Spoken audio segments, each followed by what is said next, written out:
Vous hésitez entre faire construire votre maison neuve ou acheter un bien ancien? C'est une question que beaucoup se posent. Et le choix dépend de vos priorités, de votre budget et de votre mode de vie. Dans cette vidéo, on compare ces deux options pour vous aider à faire le bon choix. Et restez bien jusqu'à la fin, on vous donne des conseils concrets et des infos utiles sur les aides financières disponibles. L'achat d'une maison ancienne a ses avantages. Il y a d'abord l'emplacement stratégique, souvent en centre-ville ou dans des quartiers déjà bien établis, proches des écoles, commerces, transports. Il y a également le charme de l'ancien, les poutres apparentes, le parquet ancien, les ballottaires sous plafond. Un prix d'achat plus bas. Le mètre carré est en général 10 à 20% moins cher que dans le neuf, selon la zone. Mais attention aux contraintes. Des travaux à prévoir, isolation, chauffage, électricité, ça peut vite chiffrer. Des frais de notaire plus élevés, comptés environ 7 à 8% du prix du bien, et une consommation énergétique souvent moins bonne, ce qui peut peser sur vos factures à long terme. Construire sa maison neuve, c'est partir de zéro, avec beaucoup d'avantages. Une maison qui vous ressemble, plan, nombre de pièces, orientation, matériaux, tout est personnalisable. Des performances énergétiques optimales, les nouvelles normes RE 2020, isolation, équipement, garantissent un confort moderne et de vraies économies d'énergie. Il y a également des garanties solides, garanties décennales, parfait achèvement, bon fonctionnement, vous êtes couvert. Et également des frais de notaire réduits autour de 2 à 3%, ce qui fait une belle différence à l'achat. Mais construire demande un peu plus de patience. Les délais sont plus longs entre le choix du terrain, les démarches administratives et la construction.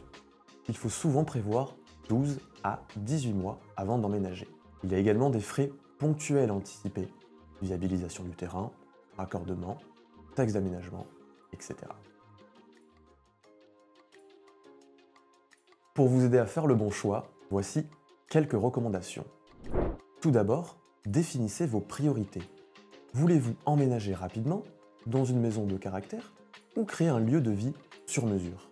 Deuxième point, faites vos calculs. Pensez aux coûts globaux, pas juste au prix d'achat.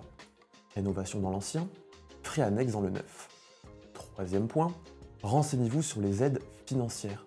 Les dispositifs comme le prêt à taux zéro, PTZ, peuvent faciliter votre acquisition, notamment dans le neuf.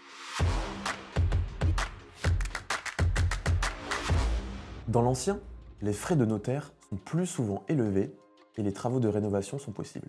Dans le neuf, les frais de notaire sont réduits, mais il faut penser aux frais de viabilisation et d'aménagement. Les banques étudient surtout votre capacité de remboursement, mais certains dispositifs, comme le prêt à taux zéro, PTZ, s'appliquent plus facilement dans le neuf, notamment pour les primo-accédants. Cela peut faire pencher la balance en faveur du neuf si vous êtes éligible. Un bien ancien peut prendre de la valeur s'il est bien situé et rénové, mais il peut coûter cher à entretenir. Le neuf offre des économies sur les charges et l'énergie, et il bénéficie souvent d'une meilleure valorisation à la revente dans les zones en développement. Tout dépend de votre stratégie, usage personnel ou investissement locatif. Acheter dans l'ancien ou faire construire? Tout dépend de votre projet.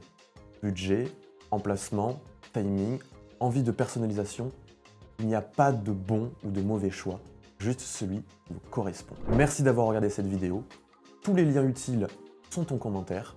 Pour en savoir plus ou planifier un rendez-vous avec l'un de nos 12 constructeurs, rendez-vous sur notre site homexpo.fr.